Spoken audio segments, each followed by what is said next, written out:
Working at the local traveling circus had always been a dream of mine. As a child, I would sit in the audience, my eyes wide with wonder as acrobats soared through the air, clowns made us laugh, and the ringmaster commanded our attention.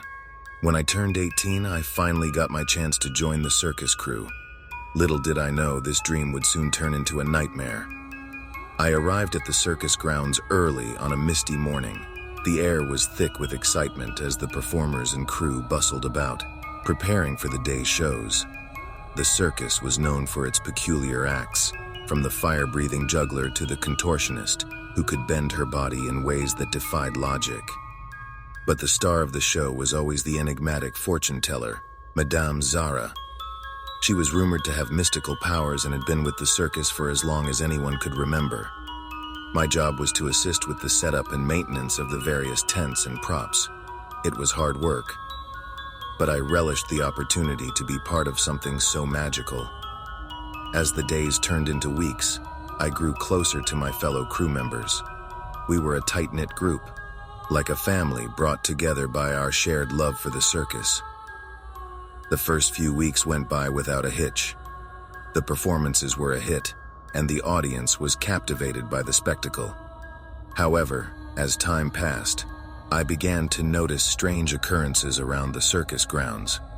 It started with whispers among the crew about hearing eerie voices in the dead of night. Some claimed to have seen shadowy figures moving about in the darkness. One evening, as I was finishing up my duties, I decided to investigate the source of these rumors. I followed the faint sounds of chanting to the tent of Madame Zara. The tent was covered in ornate tapestries and the air inside was thick with incense. I peeked through a gap in the fabric and gasped in horror at what I saw. Madame Zara stood in the center of a circle, surrounded by flickering candles and strange symbols drawn on the ground. She wore a dark robe and chanted in a language I couldn't understand. At the edge of the circle, a group of performers I recognized as the contortionist, the fire breather, and the juggler were kneeling, their eyes vacant as they repeated her words. I quickly retreated, my heart pounding in my chest. I didn't know what was happening, but it was clear that something sinister was at play.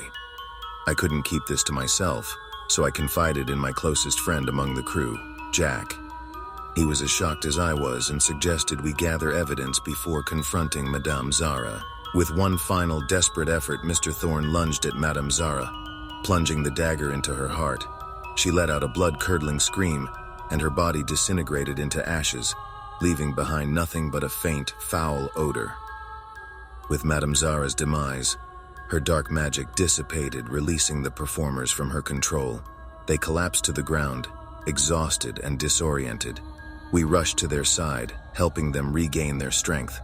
In the days that followed, the circus slowly returned to normal. The bizarre performances ceased, and the audience returned with their cheers and applause. The circus had been saved from the clutches of darkness, but the scars of that night remained. Mr. Thorne revealed that he had known about Madame Zara's true nature for years, but had been powerless to stop her until we had brought him the evidence he needed. He thanked us for our bravery and told us that we were now part of the circus's history, heroes who had helped protect the magic that made the circus so special. As the years passed, I continued to work at the circus, but I could never forget the horrors I had witnessed. The circus had always been a place of wonder and enchantment, but it had also shown me the depths of darkness that could lurk behind the curtains. I often found myself wondering if there were other secrets hidden within the circus, waiting to be uncovered by those brave enough to seek the truth.